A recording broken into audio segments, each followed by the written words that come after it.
Hello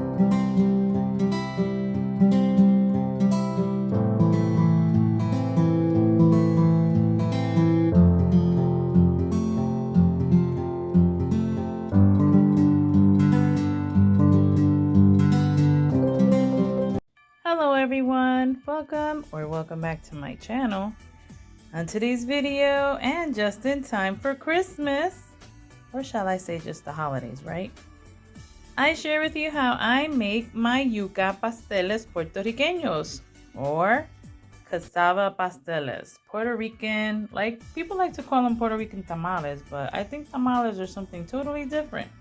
But anywho, if you're interested, then please keep watching. So once I have cut and quartered the chicken just like we would do with the pernillo, with the pork, I'm just browning it up here, and then I'm getting ready to season it with the usual suspects. We all know what those are, right? Adobo, sazon, garlic, sofrito. And since I am doing a lot of pasteles, this is the reason I do have the 4 pounds of the boneless, skinless chicken thighs. This is what I prefer when I am doing my pasteles. I prefer to use the boneless, skinless chicken thighs, and nice and cube, see? So now I'm taking one chicken bouillon, just cutting it and throwing it in there. Taking my favorite adobo, guys. Y'all already know. Badilla is my favorite adobo. I will not add salt because the chicken bouillon does have salt. Now I'm adding a little bit of ground oregano.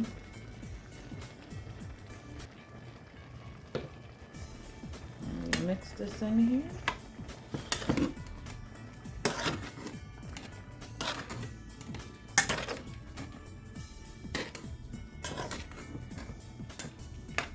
This is the way I do it, guys. I'm sure everybody has their own way of doing it. I mean, we can't say who does it right or who does it wrong, because we all have our own way of doing things, correct? So let's not forget, now I am using like a 1/4 cup of sofrito. This is my homemade sofrito, and I'm gonna put in about a tablespoon of garlic paste.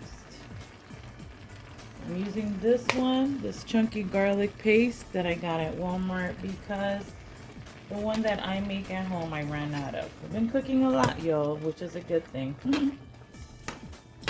Always a good thing. Cooking at home with lots of love. Especially, I don't know how you feel, guys, but I think that always a nice home cooked meal is the best.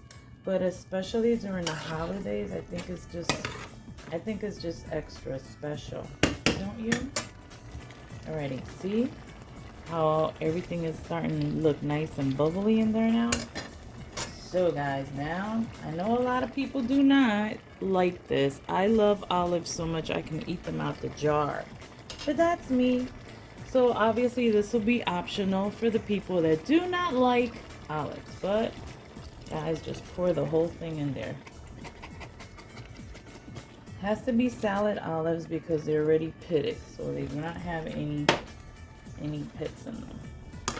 Just mix it up in there and let these beautiful flavors marinate while cooking. Oh my goodness, guys, I'm just like, my mouth is watering just thinking about it already. We cover this for a little bit. Now I'm adding in the 1 pack of sazon, and I have here about 2 tablespoons of tomato sauce. I don't like to use a lot of sauce because I just think that it makes it sour, but maybe that's just me, I don't know. So we just mix this in here nice and well.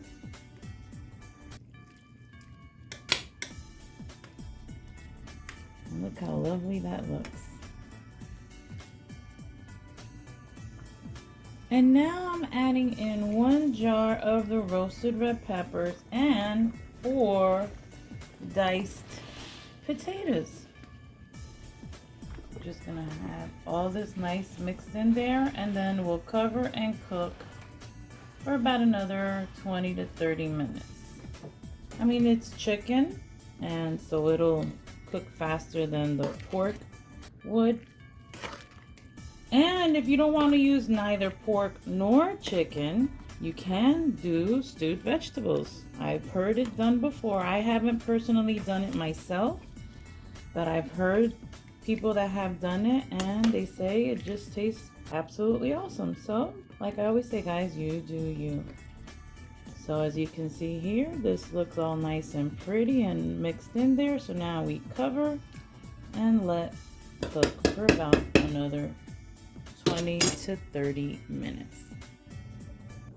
This is what our casava dough or Masada de Yuca looks like. I have here about 8 pounds of cassava mixed in with about 3 to 4 pounds of the taro root. So I have about 8 pounds of yuca, cassava, and 4 pounds of taro root, malanga o yautía. And I mean, it's already mixed in because once it's grated, it all mixes in well together. But I always just like to stir it up some. And so now we're gonna proceed to add the condiments to this, okay?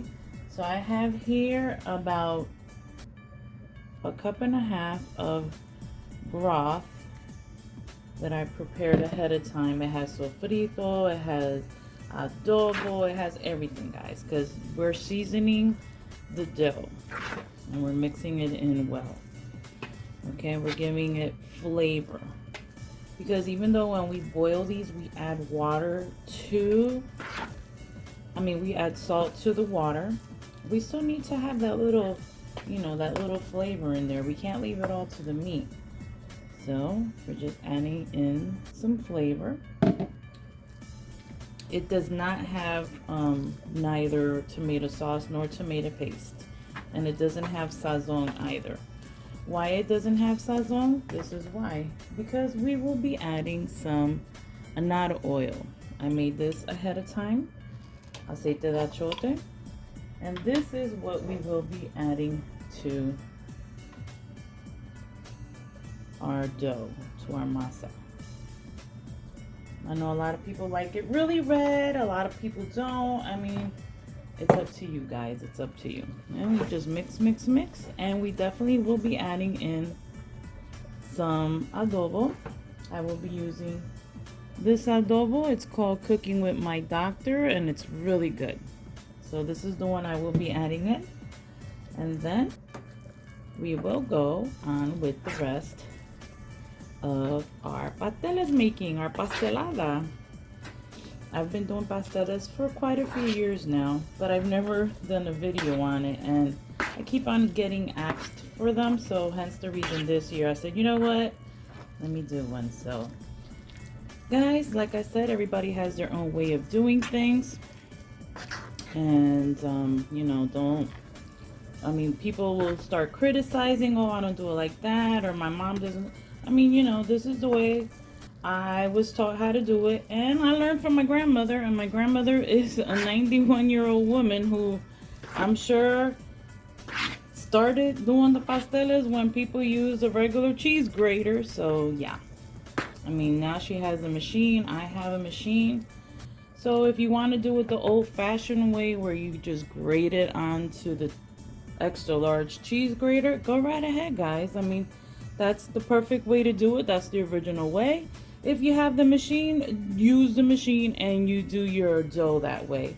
And if you so happen to see the frozen malanga, or the frozen cassava, or the frozen banana, I'm talking about the grated ones, the machine grated ones, in the freezer section at your Spanish supermarket, and you want to do it with that, go right ahead. You do you. So let's just keep on mixing in here. and we'll be back.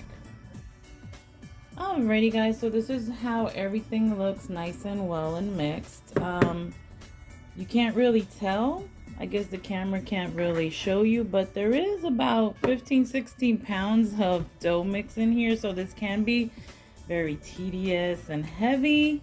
So if you have someone to help you mix with the mixing and all that good stuff, then awesome. If not, if you're a one-woman show like myself, then it's gonna take a minute. But so the best way to find out if it has, like, you know, enough seasoning is you take a little smidget of it and you taste it, and it tastes very good, y'all. It tastes very good. So now we just cover and we wait for the meat to be done, and then we will proceed with the wrapping. And our meat is cooked, guys. Doesn't that look so yummy? I'm telling you, we can eat it just like this with some white rice and But no. Get your mind out of there. Get your mind out of there. So now our assembly begins. So I have these perfectly sized paper for pasteles. They're literally, I can't, like, I don't know guys, I'm trying to get the angle for you. They're nice and square. My mom sent me these from Puerto Rico. But if you happen to find them in your state, then oh my goodness, go right ahead and use them. I mean, the pack, they're 12 by 12 and they come 75 in a pack, as you can see here. I mean, these are from XoXo in Puerto Rico. But if you can't find these, then you can use the regular long ones that we do find over here in our local Hispanic supermarkets or groceries, and cut them in half. It's assembly time, y'all. So now we have our paper for the wrapping, hoja de pasteles, and now we place our plantain wreath, and I'm taking a tablespoon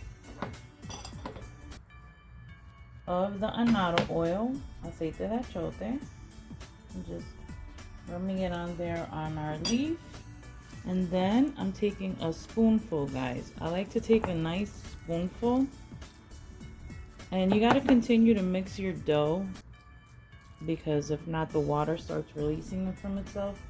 So I like to do it like this, one spoonful, and then I take a nice spoonful of the meat mixture with liquid and everything, guys. You put the juices in there, okay?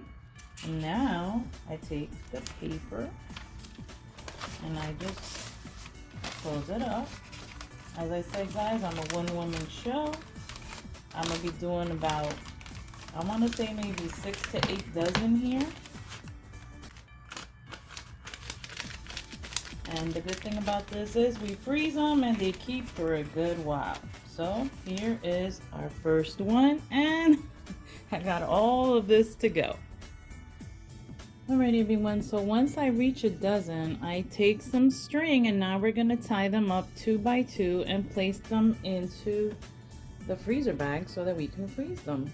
Because I like to tie them up 2 by 2. You can do 1 by 1 if you so well prefer to, but I just like doing them 2 by 2. So this is how I wrap them,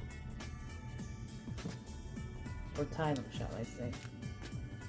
Like so. Flip them, make a knot.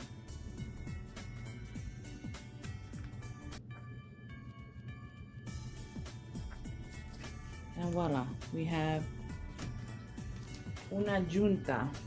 We have 2. So I take Ziploc bags, Ziploc freezer bags, and since these are yuca pollo, this is why I write them up there like that, because it's not pork, it's chicken. And then I just go placing them into the bags until I get the dozen inside the bag, and we freeze them.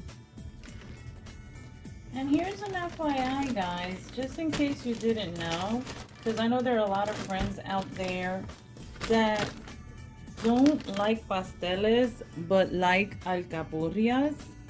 The same way you make the dough or la masa for pasteles is the one for alcapurria. So just in case you didn't know, there you have it. So now we place these puppies in the freezer. And just in case you were wondering if I was going to do a taste test, I most definitely am, guys. So in a pot of boiling water, I added a little bit of salt and I added the pasteles. Since these are not frozen, they will not take the same amount of time to cook as the frozen ones would. So these will be done in about 20 to 30 minutes. So we'll be back. Alrighty, y'all. Moment of truth. They have been in here for half an hour. So let's just take them out.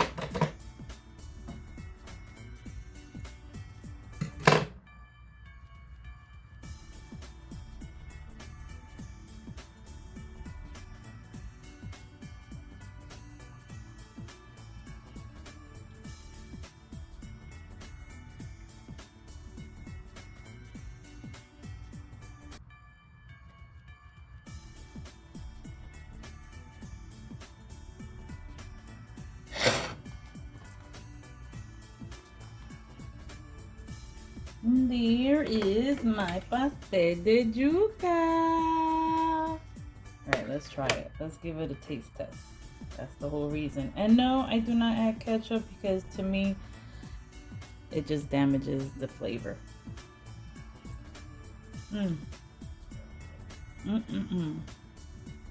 Nice and soft and full of flavor, guys. If you haven't done it this way, try it. If you have and they come out as nice and as soft as this one, kudos to you, because let me tell you, I've had nightmares over some bad pasteles. Not that I've done them, but that I've tasted. So guys, if you enjoyed this video, please don't forget to give it a thumbs up. Also, if you haven't already done so, please consider subscribing to my channel. And don't forget to share my videos, guys. Help my channel grow by sharing my videos. And also, please, for those that are new here today or have forgotten, I am here trying to reach my 1,000 plus subscribers by the end of this year. So I would greatly appreciate it if y'all could help me achieve that goal. So with that being said, I thank you for watching. I thank you for tuning in. You guys are the best. And yeah, these pasteles just in time for the holidays. Don't forget, these are the yuca, the casava ones. So yes, once again, I thank you for watching. Thank you for tuning in, and blessings to you all.